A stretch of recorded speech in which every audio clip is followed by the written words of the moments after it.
સુરતના તડકેશ્વર ગામમાં જે પાણીની ટંકી પડી ગઈ છે એ તસવીરો અત્યારે આપ જોઈ શકો છો કે આ મામલે પોલીસે હવે તપાસ હાથ ધરી છે। એફએસએલની ટીમ સાથે અને પંચોની સાથે પોલીસની ટીમ અહીં પહોંચી છે। એ દ્રશ્યો પણ આપને ગુજરાત તક પર નિહાળી શકો છો કે ડીવાયએસપી બી કે વનારની સાથે આ પોલીસની બીજા અધિકારીઓ પણ સામેલ છે અને પોલીસ જે સરકારી પંચો છે તેઓ પણ સામેલ છે અને એફએસએલની ટીમ પણ સામેલ છે। આ સમગ્ર મામલામાં પોલીસે જાણવા મળ્યું છે કે એફઆઈઆર પણ નોંધી છે, પણ આ મામલે ઓફિશિયલી હજુ સુધી પોલીસની કોઈ પ્રક્રિયા સામે નથી આવી છે, પણ પોલીસ પણ એક્શનમાં આવી છે અને પોલીસ પણ આ સમગ્ર મામલે તપાસમાં જોડાઈ છે। કારણ કે તડકેશ્વર ગામમાં જે 21 કરોડની લાગતથી આ પાણીની ટંકી બની હતી તે પાણીની ટંકી શરૂ થાય પહેલાં જ પડી ગઈ છે અને સમગ્ર મામલે રાજ્ય સરકાર પણ સક્રિય બની છે અને પોલીસ એફઆઈઆર પણ કરવામાં આવી છે। તડકેશ્વર ગામની આ તસવીરો છે અને આ ટાંકી તમે જોઈ શકો છો।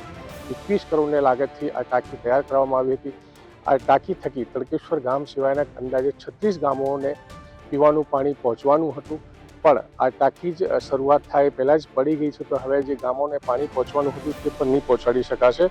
તો આ સમગ્ર મામલે હવે પોલીસ પણ એક્શનમાં આવી છે અને સાથે સાથે પંચનામો હાલ કરવામાં આવી રહ્યો છે। એફએસએલની ટીમ પણ આવી છે અને જે જાંચ ટીમ બનાવવામાં આવી છે તે અહીંથી સેમ્પલ પર લઈને લેબમાં મોકલવામાં આવી રહ્યા છે। તો સમગ્ર મામલે હવે ભવિષ્યમાં કઈ પ્રકારની કાર્યવાહી થશે, કારણ કે આ સમગ્ર મામલામાં 2 એન્જિનિયરો છે તેઓને સસ્પેન્ડ કરવામાં આવ્યા છે અને ભવિષ્યમાં કઈ પ્રકારની કાર્યવાહી કરવામાં આવશે તે જોવાનું રહેશે।